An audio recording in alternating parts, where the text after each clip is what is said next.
spirit animals was spooky.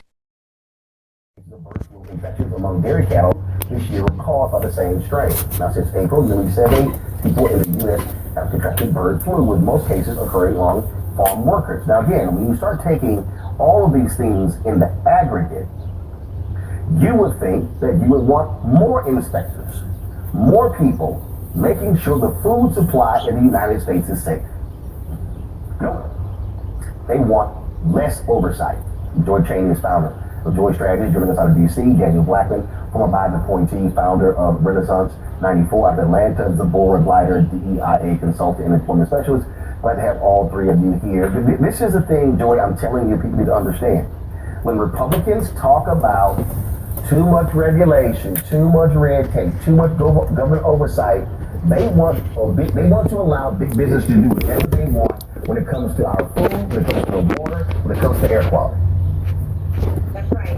We say that we're turning into an oligarchy. That's what we mean. We mean when corporations are prioritized over people, that's what we mean. When we were telling you that Donald Trump didn't, I'm going to say, give a damn about you, that's what we meant. And it's not just on a few issues here and there. It's on all the things that you don't think about. I think we've shielded the American people for far too long about what government really does for them. Why people, we're not trying, well, maybe now, but we're not trying to keep people in the United States. People are trying to come here because it's safe. When you eat food, it's not perfect, but when you eat food, you can relatively be assured you're not going to get sick. When you walk into a building, you know it's going to stand up straight.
Welcome back, everybody. We're going to explore 7 unique strengths that you develop coming out of narcissistic abuse.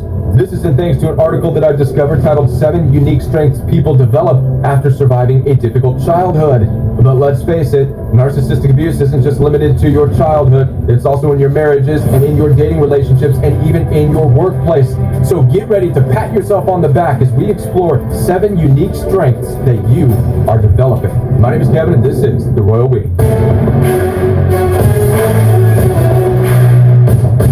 Now, before we dive into this article on 7 unique strengths that you develop coming out of narcissistic abuse, let me remind you that I am here to support you.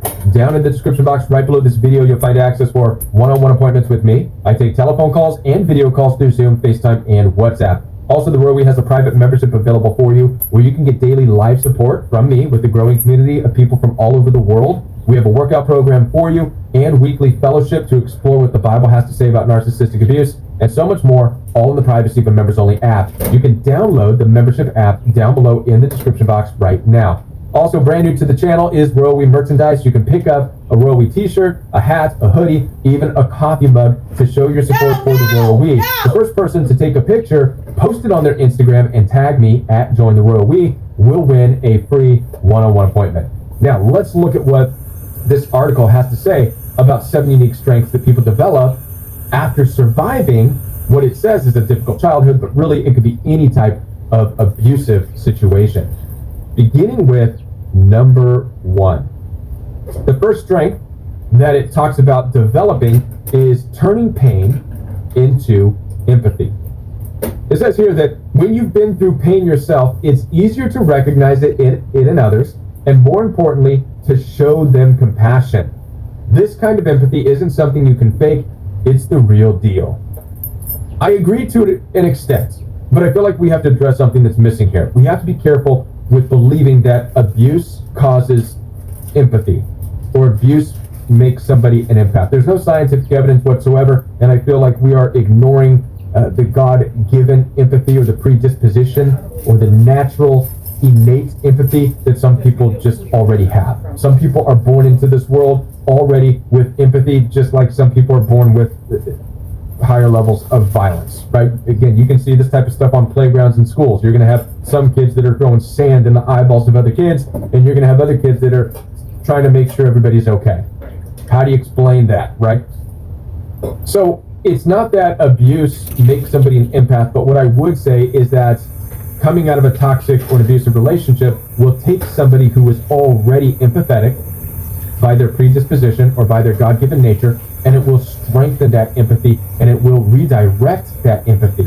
Most people end up in toxic relationships simply because of a misguided sense of empathy. They already had empathy, but it was misguided. We were conditioned to believe, oh, well, give your empathy to the mean, nasty people. Give your empathy and compassion to bullies. They're the hurting ones. They're the broken ones. Oh, the poor person's so mean because they're hurting and they're broken, right? That's not right. Wrong. Not fair. That's not the truth at all. We now know they're mean and nasty, not because they're hurting and broken, but because they're a narcissist, or they're a psychopath, or they're a sociopath, or they're a cluster B, or they're a borderline, whatever the case may be. It's not because they're hurting. It's just whatever they are. And so somebody with empathy who goes into a relationship and figures that out over time because they're wasting their empathy, and perhaps that was you. You wasted your empathy. You wasted your compassion on these bullies who continued to stomp on you. It's the equivalent of that scripture that says, don't throw your pearls to the swine, because they'll trample it under their feet and then turn and tear you to pieces. And that's what you've been doing. That's what I was doing with my gift of empathy. The empathy was pearls, and I was throwing it to pigs. In my case, it was the in-laws. They trampled it, had a good time with it, and then tried to turn and tear me to pieces. And that's most likely what happened to you in your marriage or within your family as well. And so what happens is you come out of that toxic relationship, out of that narcissistic abuse, strengthened with a strengthened empathy, meaning you now are more in control of it. You realize that how delicate it is, how special it is, how valuable it is, and you no longer throw it into toxic relationships. Instead, you withhold it, and you give it to the people who really deserve it. Who deserves your empathy? Who deserves your compassion? People who have had the same experiences as you. And by the way, isn't that what it says right here at the bottom? It says, when you've been through pain yourself, it's easier to recognize it in others and how to show them compassion. Who compassion? Others that you recognize the same kind of pain in. Now you know how you're supposed to connect and who you're supposed to connect with. You're not supposed to waste your empathy on bullies and psychopaths and narcissists. Don't waste it. You're supposed to give your empathy to the people who you connect with. By the way, I just got to say, that's how the Royal We was born. The Royal We was born out of my pain. The pain took my empathy, which I once wasted on bullies and narcissistic in-laws and people who were violent and mean. I stopped. And instead I started to put my empathy and my compassion out there. And something amazing happened.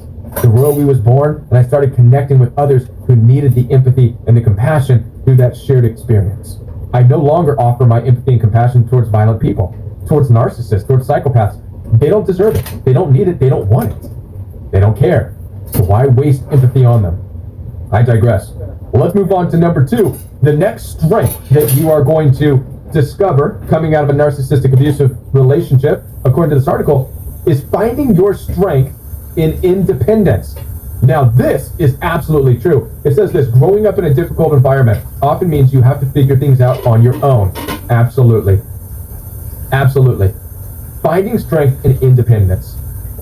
One of the things that I found myself as a coach saying over the past 10 years is that oftentimes whatever you are dependent on in life governs you. So many people who cannot seem to break away from toxic narcissistic family members, even as adults, and maybe that's some of you watching right now, you can't seem to break yourself free of your toxic mom and your toxic dad or your siblings, and maybe you're 40, you're in your 40s, maybe you're even in your 50s, but you still can't get away from your toxic family members. Well, there's a dependency aspect. What are you dependent on? What's governing you? A lot of times what I come across is, well, there might be money involved, maybe they're rich, maybe they have an estate, and I understand that this is where your dependency is. Maybe it's no money. Maybe what you're dependent on is just this view of family. You're dependent on them because of the title that they have. It's what family is. Whatever you feel you are dependent on, it governs you, and it opens the door for abuse to take place and your boundaries to just get mowed over because of your dependency. The same thing happens in marriages. People stay in toxic and abusive marriages because they feel they're dependent on their spouse. Well, I don't know where else I would go. I don't know what else to do. I'm dependent. But whatever you're dependent on governs you. The same is true in work environments. Many of you who have been involved in workplace bullying or are working in places where you feel miserable, again, it's out of dependency. You've bought into this idea that, well, perhaps it's the best company in the world and you'll never find another job like it. And maybe they've conditioned you to believe that with their weekly celebrations of being a Fortune 500 company or voted employer of the year for the 9th year straight. Let's have a pizza party, and they'll throw a pizza at you and say, congratulations, you're so lucky, you work for us, here's your pizza. Right? It's like, what? They've conditioned you to believe that you're not going to find a better job. And so as a consequence of that, you become dependent. And since you're dependent on it, it governs you. And out of it governing you, you are now exposed to all forms of abuse. The only way this breaks is when you are crushed to the point and you are forced out, you are purged. You're purged away from the toxic family. You're purged out of that toxic workplace environment. And only when you survive on your own, you find new people to connect with, new community, new people to call family. Matter of fact, I even struggle with the word family. Somebody brought this up in the Royal Week coaching program, in the private membership. We had a conversation where somebody said, I don't like the word family. And I get it. Because family implies gang, tribalism, perhaps a rigid structure even. A lot of people have had a horrible experience with family, with competing, who's who in the family dynamic, who's the golden child, who's the black, whatever. So we have to be careful with this stuff. But once you're away from that, what this is saying is that you're going to find strength in your independence, meaning once you get out and you face that fear, the fear of being alone, the fear of being away from the family, the fear of having to find another job, the fear of being out of that marriage, once you face it and you stand on your own, you realize you're stronger in your independence than you are with them. And by the way, once you're independent, you never have to worry about dealing with narcissistic abuse again. Again, narcissistic abuse is the consequence of dependency. When you're independent, who can abuse you? Think about this for a moment. Once you stand in your independence, who can abuse you? You can go into any job and say, I'm here as an agreement, I'll do this work, and you'll pay me this much money, this is the agreement. But if it gets abusive and weird, I'm out. I'm just going to walk out. And it's done. It's the attitude of, I don't need it. I don't have to be here. There's other jobs. This is when you are an independent person and you're able to value yourself and your time and your energy, and you find strength in that. You'll never experience workplace bullying again. The same is true with relationships. You go into a relationship, you meet somebody.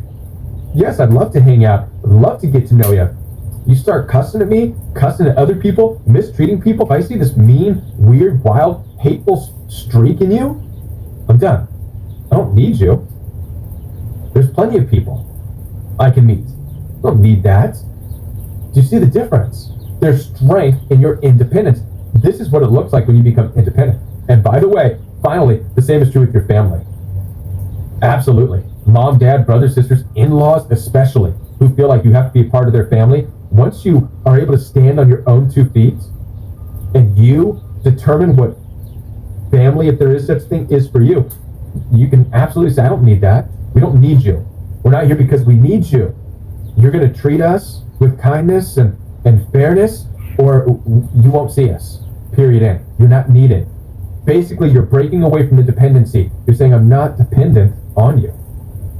This is absolute freedom, folks. And I'm glad that this article recognizes this as one of the strengths that you develop coming out of narcissistic abuse, because it's true. You find yourself feeling stronger as an independent person, which is great because it means you will never again depend on somebody else. And you'll be able to walk away from anything that is not good for you and not healthy for you. Moving on to number 3. Lots of butts on these ads. So pay no attention to the butts, all right? Number 3 is mastering emotional awareness. So the third strength coming out of narcissistic abuse is mastering emotional awareness. Now, it says this: when you deal with a challenging environment, you quickly learn to read the room. This is true, and empaths have this ability already. It's almost like a survival skill, being able to sense shifts in tone, body language, or even the smallest changes in someone's mood. Over time, this heightened awareness turns into an incredible ability to understand emotions both in yourself and others. I feel like this is true, but I also feel like this is kind of like the first one when I talked about empathy. You already have emotional awareness. Most people who go into toxic relationships or have narcissistic family members, whatever, you already have emotional awareness. So it's not that the abuse gave you emotional awareness. Being an empath, you are emotionally aware. That's just part of the predisposition of being a highly empathic person. That's part of what empathy is. It's the ability to read the room or read the emotions of others. But I will say this, that what is true about this is that it's not mastered until you learn how to control your emotional awareness. Now, that is what is strengthened coming out of narcissistic abuse. You see, in a toxic relationship, your emotional awareness is being used. You're well aware that you're with somebody who is angry and hate-filled and rageful, and you're aware that they're attacking you and they've had a bad day, and you're aware that they're being mean, and you're aware that they're rude. You're aware of all this stuff emotionally. You can read that easily. Right? As a matter of fact, you are so aware from the beginning of the relationship that it intimidates narcissistic people. That's right. Your emotional awareness is intimidating to them. And this is what causes them to become more defensive, because they're trying to hide their emotions from you. I made a whole video talking about why you intimidate narcissistic people. I'll put a link right there. I encourage you to watch it. It's a powerful video to understand what it is about you that intimidates narcissistic people and psychopaths and sociopaths. So watch that video. But you're able to be emotionally aware.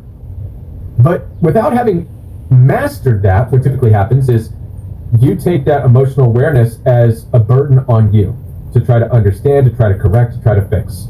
You try to love them into a better place. You try to listen to them. You try to understand them. This is what it looks like when you've not yet mastered your emotional awareness. You're emotionally aware, but you're directing this emotional awareness into allowing it to take a burden on your life to try to be there for them, to fix them, and to serve them. All right? Now, once you get out of the toxic relationship and you add the mastering aspect, which is what it's talking about here, you master your emotional awareness. What this means now is that not only are you aware of other people's emotions, but now you've mastered your own as well, which means you're not tying your emotions to theirs. That's really where the mastering is. Okay? You've already been able to understand other people's emotions and yourself, but now being a master of that, you're able to separate. So now you can walk around any narcissistic person, you're angry, aggressive, mommy, daddy, brother, sister, people at work, whatever, and you sense their emotional rage, anger, hatred, you're instantly able to separate the two. Not my business. That ain't my circus. I don't know what's going on. You're yelling, screaming, whatever. That's you, not me, not my responsibility. I'm not even going to ask. I'm not going to try to understand it because I don't want that toxicity on me.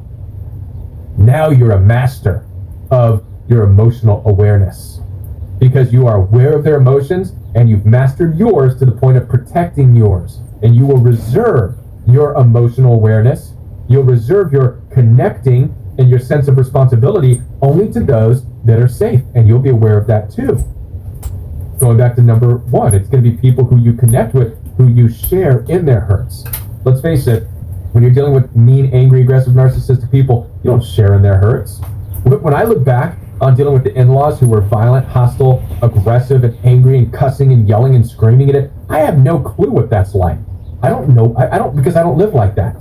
So I don't share in that type of cognitive reasoning or whatever you want to call it. I don't share in that lizard brain Neanderthal lifestyle of let's violently, beat our way through understanding it, whatever, getting what we want. Let's compete and destroy each other. That's lizard brain nonsense to me. So I really had no business trying to use my emotional awareness, trying to connect with them, to empathize with them, and trying to understand them. It's a waste of time. It's like a deer trying to understand a lizard. It's not going to happen, right? And so mastering emotional awareness means I see that they are lizard brain, hurtful, hating people, whatever. I separate myself from that, and I just accept it. It's their emotions, or lack of emotions, or whatever. My awareness is now protecting me. Does this make sense? And redirecting it to where I should be using it. That is what is super important about number 3, mastering emotional awareness. Let's move on to number 4, developing a problem-solving mindset. Here's what it has to say. It says that there's no guidebook, no clear answers, just you trying to figure it out as you go. Over time, this builds a unique ability to think critically and creatively under pressure. So basically it's saying that when you are faced with challenges where there's no easy solutions, you have to become creative. This is absolutely true. Many people in toxic relationships, you instantly have to start exercising your problem-solving mindset. What am I going to do? In fact, this is typically what I strategize people with over the telephone or during one-on-one appointments. How do we get you to safety? How do we get you out of the toxic relationship? When should you leave? When is it going to be safe to go?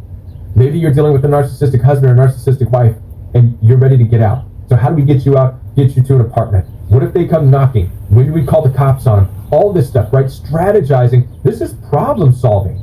Next level problem solving, that once you see you are able to do these problem solving skills, it strengthens that in you. You know that you're strong now. You're able to find solutions as you go, which builds strength. The worst thing that we can do in toxic relationships is to, I would say, misdirect our problem-solving skills, which means, this is what it looks like, instead of creatively trying to find our way out to be independent, we instead waste our time trying to solve them. This is what we do. We try to fix the abuser, and we think we're problem-solving. I'm going to stay in the relationship, and I'm going to try to make it better. I'm going to try to make it work. That's not problem-solving. That's actually quitting. It's giving up. You've given up on yourself. True problem-solving mindset comes from, well, what's the real problem? The real problem is that I'm in this relationship and I shouldn't be. That's the problem. How do I solve it? Right? Now you're getting into next level problem-solving skills. I'm in this toxic relationship, or those people are my narcissistic family, or this is my toxic boss and this is the job. What do I do? How do I solve this problem? Now you're stepping into, what do I need to do? How do I get out? How do I find a place to go? How do I find a new place to live? How do I find another job? How do I survive on my own? This is next level personal problem solving that really develops coming out of narcissistic abuse once you make the decision to break free and to become independent. Number 4, developing a problem solving mindset goes hand in hand with strength and independence, which I believe was number 2, right? Number 2 is strength and independence, if I can find it. Yeah, finding strength and independence. That goes hand in hand with problem solving. You use your problem solving to find your independence. So that's a great team right there. Number 5, finding strength and resilience. So the next thing that strengthens you coming out of narcissistic abuse is the strength that you find in your resilience. It says here that there were times when giving up felt like the easiest option. So when things got so heavy, I wasn't sure how I'd keep going, but somehow I did. And that's what resilience really is. It's getting back up when everything in you is screaming to stay down. Absolutely. And now being in a toxic relationship and experiencing narcissistic abuse, it's real easy to want to stay down. It's real easy to want to stay quiet, to give up on yourself, to give up on your identity, to give up on your passions in life, your hobbies in life. It's oftentimes said when I coach with people that they feel like they're a shell of who they once were. This is what it sounds like when you're on the brink of giving up in life, because the narcissistic family or the narcissistic husband or wife criticized you to the point of wanting you to give up, right? And so finding strength and resilience means that you're going to take steps towards your passions and your interests regardless. And this is something I encourage people to do on their healing journey. Many people that I've coached with take steps out to regain who they are. Even small things, right? Going rollerblading again, going back to the beach again, going for walks again, going on hikes again, and dare I say it, even dating again. But dating in a whole new way. By the way, if you have questions about dating, schedule some one-on-one time with me, because I'll share with you some insights that I've learned over 10 years that works for dating. It will change the way you understand dating, okay? But nonetheless, it's through your resilience that you're going to find strength, because you're not giving up on yourself. You're continuing to step into who you are. You're stepping into your authenticity. You have to stay you, and you're going to find strength in your resilience. You're going to find strength in being able to keep going, keep being who you are. One of the hardest things coming out of narcissistic abuse is to maintain who you are. It's hard not to feel like it changed you in some way. You might feel like you no longer want to go out, you no longer want to be around people, you no longer want to date, you just want to mope around, sit on the couch and eat potato chips, right? And it's no wonder you can't stop ruminating about the narcissistic person. It's because you're no longer challenging your body. And sadly, we are biochemical beings. And if you're going to sit around and eat potato chips, well, biochemically, your mind is going to think about the toxic relationship because it's the only thing that's exciting in your life. And this is half of your battle with ruminating thoughts.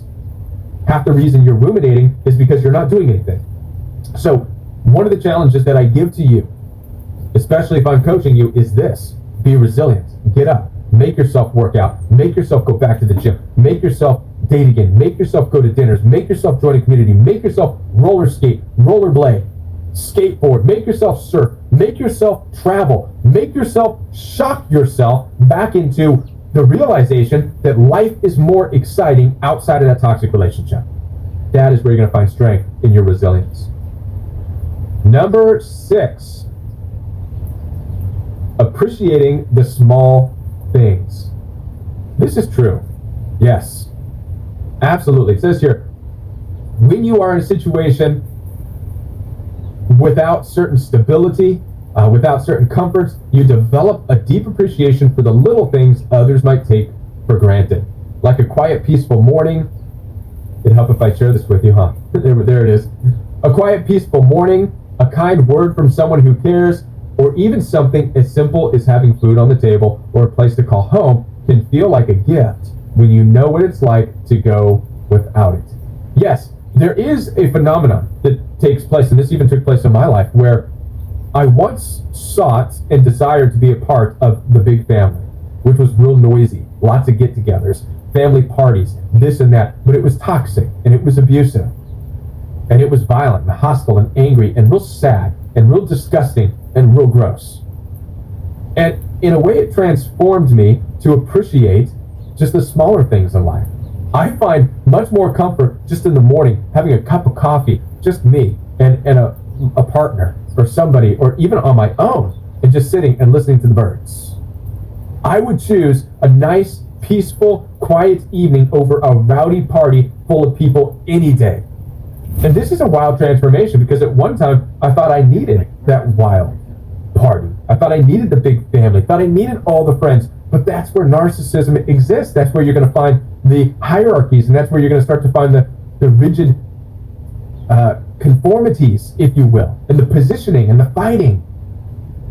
When you're able to step away from all that, you find strength in just appreciating the small things, your quiet, your peacefulness. You're going to learn that, wow, it's so much better. There's so much more strength in just calm and peace, right?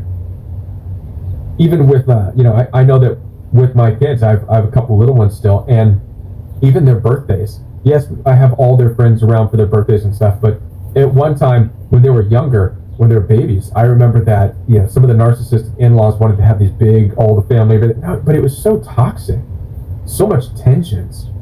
What a waste. I liked it when it was just me and the kids. And back at that time, the mother of our kids, just us on the birthdays.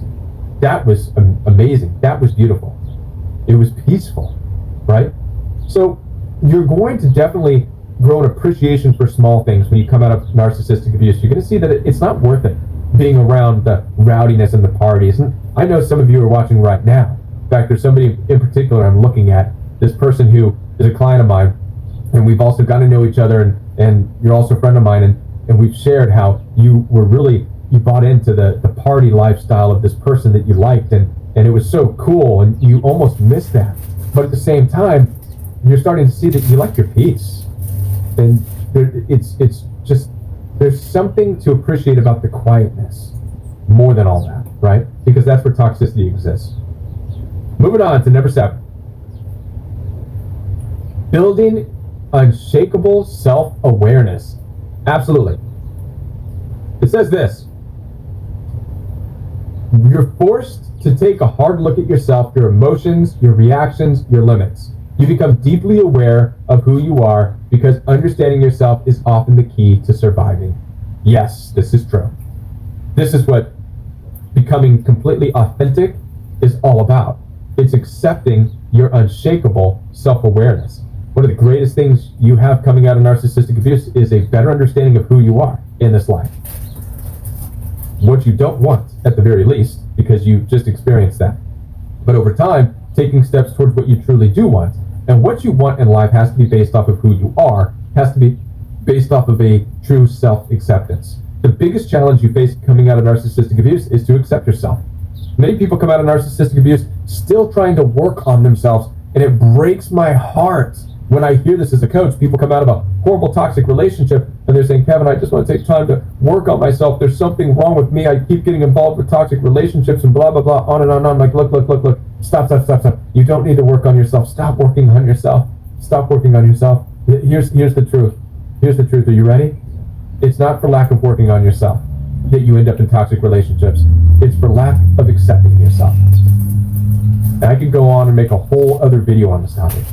It's for lack of accepting yourself.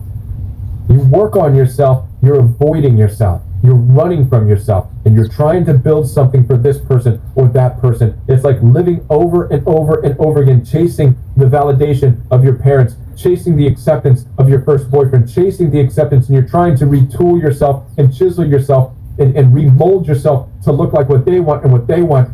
And this is why you're always being abused. And worse than that, you're never able to step into true independence and authenticity. So what I say is stop. You don't need to fix yourself. You're not broken. You don't need to reshape yourself. You're perfect the way you are. You need to accept who you are. Building unshakable self-awareness is when you get to this point where you are finally self-aware of everything that you are, everything that you have to offer. And as a result of knowing everything you are and everything you have to offer, you also know everything you need to be the best version of yourself. And you hold out in any relationship, whether it's family, friends, romantic, you hold out for the person who's going to make you the best version of yourself, who's going to receive everything that you have and pour back into you.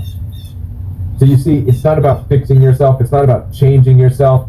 That's not the key. The key is accepting yourself, and with accepting yourself, building unshakable self-awareness. Hope this video was encouraging and inspiring to you.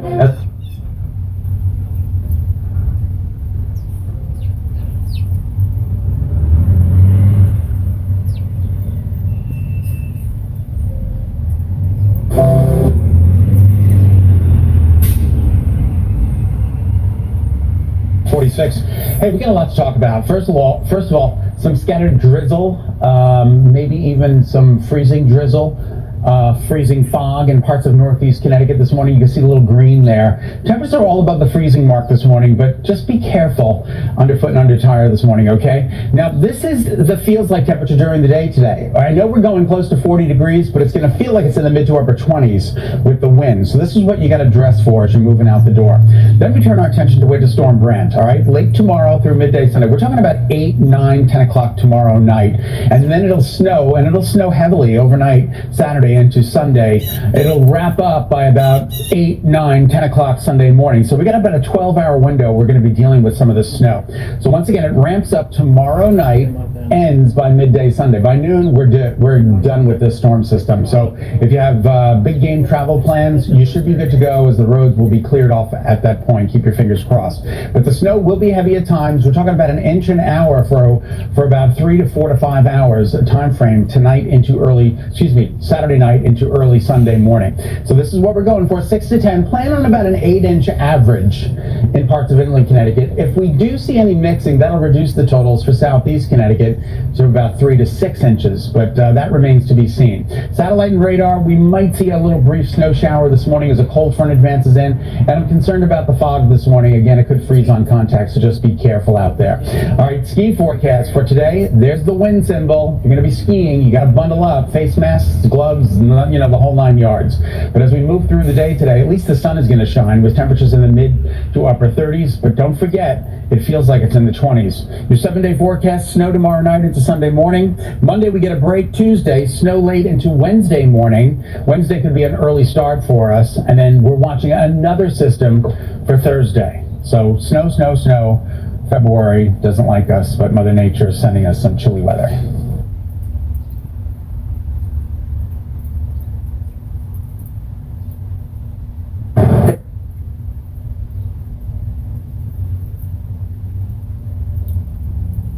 The person that says crazy things, the guy who you support, who you voted for, who wants to rip up parts of the Constitution, who still says the 2020 election is stolen, who's been talking about the Panama Canal. Meanwhile, while all this is going on, he wants peace in Ukraine, but he wants to use our military against other countries, including the Panama Canal. So don't you come on here and say, oh, well, all ex-wives do that. No, they don't. Okay, did you call it a failure when he said he was going to build a wall and Mexico was going to pay for it? Did you call it a failure when he said he was going to hire a special prosecutor to put Hillary Clinton in jail? We are now... Did that not show how compassionate he was? He didn't go after her. Like everybody is saying that he's going to put people in jail. Okay, so hold on. Let's clarify for a moment.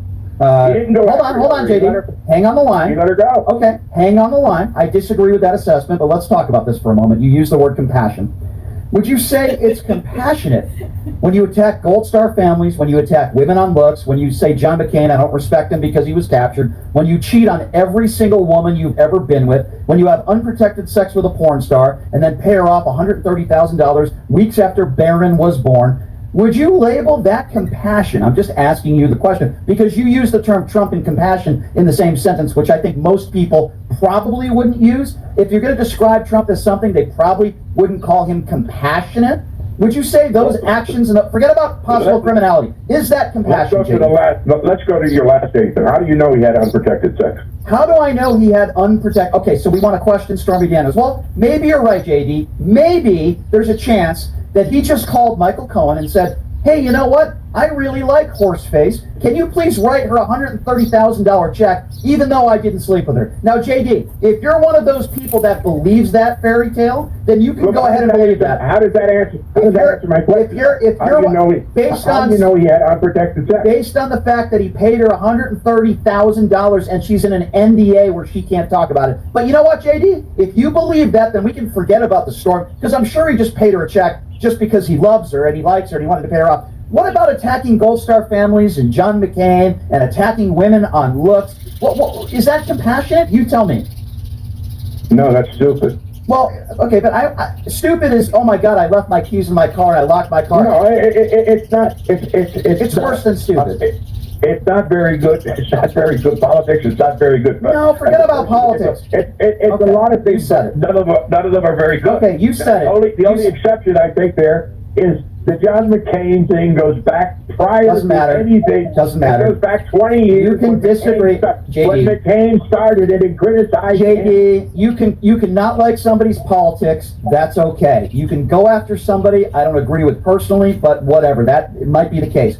But to defend something as far as going after someone's service and being a POW, well, they have a history, is not an excuse for saying you don't respect somebody because they were captured. Again, it's not. But hold on, JD, hold on. Not a good choice of words. Okay, it's worse than not a good choice of words, and it's worse than being stupid. JD, It's despicable. And the reports are that it was Donald Trump who dodged the military himself. Why can't you just say, instead of saying, well, I would have used a different choice of words, or a Vivek Ramaswamy, well, I would have used better judgment. No, only a despicable human being with no moral compass, because he doesn't like somebody personally, would attack their military service for them being a POW. Why is that so hard for you to at least admit? Because I know the true story of McCain. I know the start of the situation between him and McCain. So that defends it. It goes back to the 90s. Give me any rational excuse, in any situation, for attacking somebody for being a POW who served this country. Give me any rational reason. Obviously, Trump has thin skin. I didn't ask you if you had thin skin. Give me any rational excuse. Obviously, he does. That's not an excuse. If you say something bad about him, he's going to come back at you 10 times harder. If you say something bad about him, he's going to come back at you 10 times harder. He's proven it. You're making it as an excuse, and I haven't heard one yet. No, I'm not. I'm not excusing it at all. I don't like it. I don't agree with it. Now, you know what the oddity about all the things that you and others accuse him about? I don't accuse him. I don't accuse him. There's evidence to back up everything I said. The 25 women sexually charged, the first wife and everything else. Isn't it odd that he ran for president 3 times? On both times he won, he beat a woman. That tells you the fairer sex. Hold on. You're trying to make a... hold on. No, because what you just said is despicable. You're trying to make an analogy between sexual assault and the fact that he defeated 2 women? What the hell is wrong with you? What a terrible thing to say. Let me tell you something, JD. Donald Trump is a liable sexual abuser. You can make every excuse in the book. You voted for a liable sexual abuser. You voted for a man who has allegations with over 25 women that have accused him of sexual assault or rape, including his ex-wife in a court deposition under oath, who said that her husband at the time raped her. Most of the time when people come...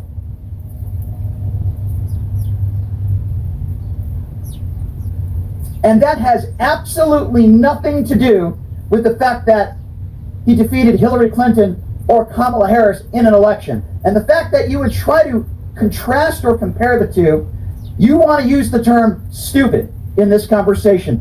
What a stupid thing for you to say. There is no direct correlation between winning or losing an election at any level and sexual assault. And for you to bring that up makes you sound like an imbecile. There is no comparison there. Sadly, there are some people in this country, I would imagine, JD, like yourself, that are willing to push aside all the horrible things he said about POWs, all the horrible things he said about women, the liable sexual abuse, and all the accusations of sexual abuse or rape. But you care more about a gaffe that Joe Biden said. You care more about drag queens. You care more about the LGBT community. You care more about something called critical race theory. You care more about all these things.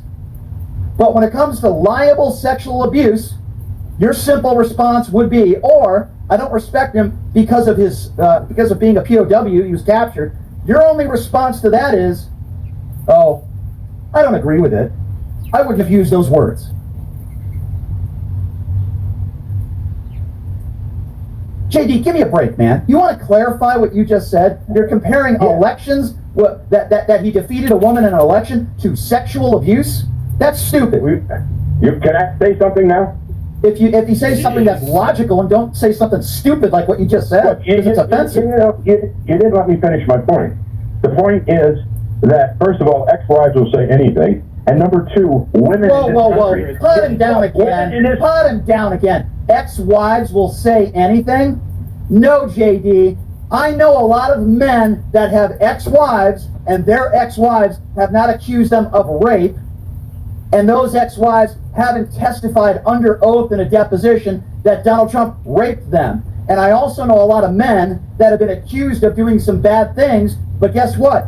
If they say they're not guilty, they don't pay the ex-wife off to shut her mouth. So don't start off a conversation by saying, oh, all ex-wives do that. Ex-wives say some crazy things. You know the person that says crazy things? The guy who you support, who you voted for, who wants to rip up parts of the Constitution, who still says the 2020 election is stolen, who's been talking about the Panama Canal. Meanwhile, while all this is going on, he wants peace in Ukraine, but he wants to use our military against other countries, including the Panama Canal. So don't you come on here and say, oh, well, all ex-wives do that. No, they don't.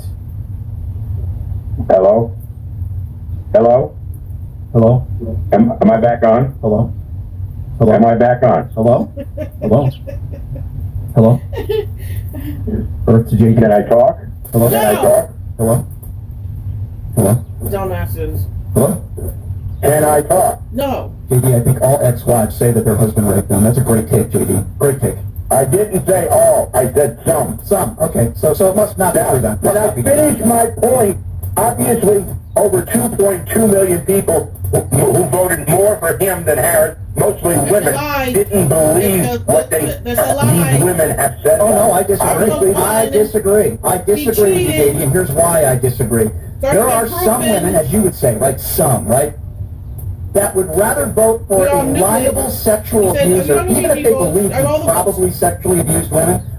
They are so despicable, just like the men, that they would rather vote for a despicable human being because they just hate voting for a woman, or they just hate voting for a Democrat. So don't give me the high horse that, hey, you know, there are women that didn't believe it. No, there are... The only reason why he got away with it because he's a narcissist. And people are afraid of them because they're bullies and they rage. That's how they get their way. But they're really not as strong as and bullies. Then they are, people just scared and they back off. That's how they get away with shit. That's their superpower. Bullying and rage and chaos. So they get what they want. And they're relentless. And they keep doing it until they get what they want. And when the other person gives in, and they usually do because they're weak. And that's how they get their way. He did not win the election. He did not. Kamala won. They already counted votes. And he had the richest man in the fucking world that lives in Africa backing him up and paying for votes. So, yeah, that's a bullshit. And this is fucked up what he's getting away with. And when there's no consequences, people repeat robbing banks. They will keep robbing the bank until they go to prison for it. A lot of Republicans in this country, as Donald Trump said it best, Stupid. your guy who Paying you voted attention. for, I will give you a perfect You're example saying of why you're wrong. like I just did. Donald Trump, quote, once said, I could shoot somebody on Fifth Avenue and they would still vote for me. What does that mean, JD? Brainwashed. That's What why, it means is brainwashed. I can shoot and murder somebody in cold blood and they will still support me. JD. And they all say the same thing. If you ask them a question, they won't answer it.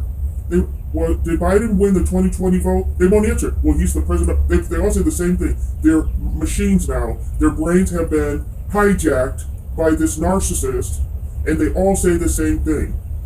And he wants to be king of America, not president. He wants to be the king, so there's no more voting. There's no more voting for presidents. We have a king now. That's what he wants. And Nazis still live in the United States, but I've seen that on 60 Minutes decades ago, that they're here hiding. That's why we call it a cult. I could shoot somebody on Fifth Avenue and they would still They're old support men, me. but So they're no, here. JD, there's a lot of Probably women dead by and now. men in this country that support and still support Donald Trump and voted for him.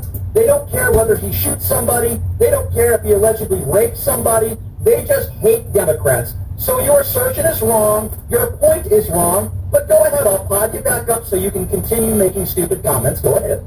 Hello, thank you. What that means is he has diarrhea of the mouth at times. And number two, everything you just said is all hypothetical. There's nothing that you said is factual. Donald Trump just... You know, I don't Get it, man. I don't know if people have one eye or two eyes, because I have three.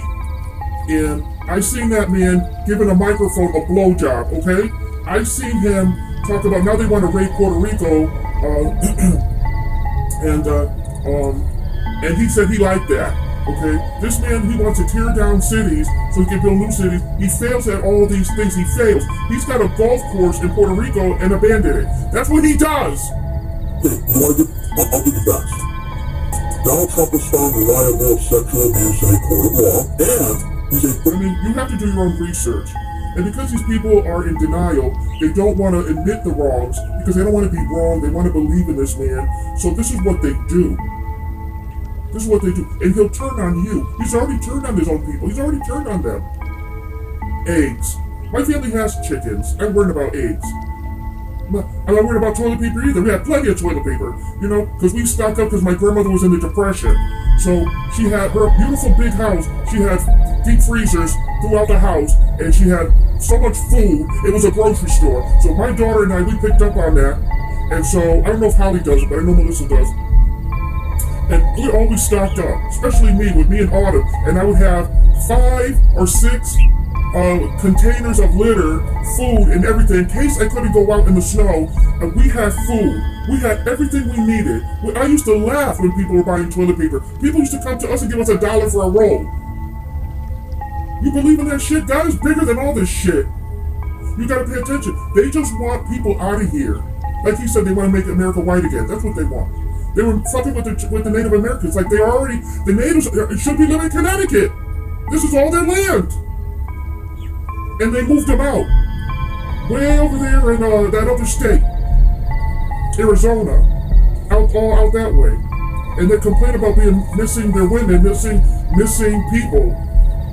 So you tell me how creepy it is with the narcissists. And they're all around us. We have them in our families, we have friends, we know someone who's a narcissist. I know a lot of narcissists that play black magic and do nasty things. And if it was up to me, I mean, for me, it's return to sender with death. That's what I want. Because I know God a lot more than I did 10 years ago. And he's not appalled with death. He'll kill you if you mess with the wrong people that he has anointed. So I don't have to lift a finger, but you're going to get your karma. That's for fucking sure. So I wouldn't want to be a narcissist. And Kevin's right. Some people are born evil, and some people are just born empathic, and they just want to save and help the world. So they put their capes on when you don't see them. Trust. Even me spreading the word like this to help educate and open people's minds to have a different mindset on things. I mean, the mind is difficult. It's an exercise. Nothing's easy. I can't lose weight for you. You have to go for the walk. You have to eat right. I can't do that for you. Only I benefit from that. So you have to do the work. You have to do a mindset and start believing and disbelieving and clear off all that bullshit you were grown up listening to, and even our parents lied to us and told us only what they know. So it's a job, and I've done it. I've done it as a teenager. I did it when I had a spirit talking to me and telling me stuff. That's why I always came home safe while my friends were being raped, murdered. I mean, you can ask people I know, and beat up. Every time I didn't go out with Marty and Zoe, that somebody got beat up, somebody got killed, I did my prayers. I trust God. I came home without a scratch. I've come close where I stood there and was a witness, but no. You can't fuck with God's people. If you don't, you'll be so cursed. And I know somebody's cursed right now doing shit they should be doing. For something that doesn't even belong to her. Something that doesn't even belong to her. You stole it. Like folks, you stole it. 34 count lies. Now, everybody that voted for Donald Trump, now some of them are very ignorant, they probably... Like with Mikey and Abraham when they came to the house, okay? And they gave my mother a Buddha. It wasn't a doll, it was a porcelain statue. And what my mother had to give it right back. She didn't hand it to them, she shoved it to them when they came in the house. And they, of course, the reflex, they had to grab it. Yep, now it's back on you. And you can't give it back. You touched it already. And get out of the house. These people are so evil. They'll knock on your door, and they taught me that be careful who comes to you, because they're really the devil, and they'll give you whatever you want, heart's desire, to trap you in. And I know somebody who did, with the nasty narcissist and the lies. And so, to free yourself, this is why they say no contact. No contact. Because they already got in your brain and rewired you. You have to break it with the no contact. So that spell snaps and breaks. And it's work, but it's not impossible. You just gotta do the work. Can't nobody lose weight for you. You gotta go for those walks and eat right. Disillusioned, right? But those are facts. So to speak. These people, many of them, were willing That's why to they put don't like that me, off to because the I can see side right through their and walls. still vote for him because they hate Democrats or they hate a woman of color that could be running the show as president of the United States. That's why Donald they Trump isolate you himself from your said it. I friends. didn't say it. So your He friends said I can't tell could you, shoot man, what the somebody on fuck, Fifth you know, Avenue and those to support me. you Let me put tell up you with that something. shit? It's one of the few things that Donald Trump has said They in the don't last get 10 mad. years No, they're only where I trying think to he help was you. actually being As my older brother, I said, don't be with that woman. Don't be with that woman. She's going to make your life miserable. And he did it anyway. And what happened? You don't want to know. truthful, You don't JD. wanna I know. appreciate But don't kill the you messenger. calling in. I have to get to some other callers. I do hope you have a nice new year. But with all due respect, my friend, trying to make some sort of weird analogy or comparison to sexual assault and the fact that Donald Trump defeated 2 women is probably the dumbest analogy in all of 2024 that I have ever heard. Thank you for the phone call. Just don't kill the messenger. They're only trying to lead you out of Israel. They're only trying to lead you out to a better place. But people, you know, they don't like it. They want to live in their sin and their because you know, they've been programmed. They've been brainwashed. Donald Trump's doing it right now. He's saying, what's he saying? I mean, I could go for a third term. I could go for a third term. He's suggesting it. That's part of brainwashing. It's the suggestion that's thrown out there. It's the seed. He's got, well, whatever fucking stopped you before. Could I? He asking. Could I run for a third time? I think I could. That's brainwashing. In my nice quiet car, I can relax for a little bit. I grabbed my favorite beef stick.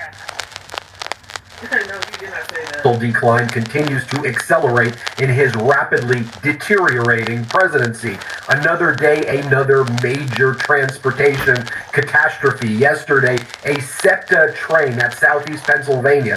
A SEPTA train went up in flames. Fortunately, nobody was injured. A 6-car train carrying roughly 350 people from Philadelphia to Wilmington caught fire Thursday night in Delaware County. The train was evacuated, fortunately, with no injuries. Service to Wilmington has been halted. The cause of the fire is under investigation. Donald Trump has staffed his cabinet with people like Pete Hegseth, who you see right here, as Donald Trump talks about sending troops to occupy Gaza and to, quote, move the Palestinians to other land that Donald Trump says he has a deal for, which he doesn't, which other Middle Eastern countries said would cause a massive war in the Middle East. As Donald Trump says he's going to level Gaza, here's the man right here who will be sending your children in the United States to clear bombs in Gaza. Or how about this guy right here, Sean Duffy, who is the Secretary of Transportation, who got famous on the Real World reality TV show. He picked all those and the people Real to cause World chaos, Rules to Challenge. distract Donald everyone Trump's from what he's brain really is doing. It's a complete cover-up. mush. We need to call it what it is. Trust me, I'm Serious psychic. cognitive Trust decline. me. If you know somebody in your life who has I'm finally admitting dementia, it to everybody not that I saying am, this is like what I would Donald never Trump do that has. I'm before. just saying, if Kept you it to have someone myself, in your but life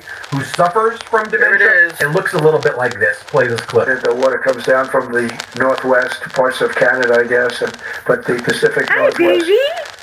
They got walnuts, almonds, peanuts, all kinds of nuts in there, kinds of fruit and seeds. And I opened it up.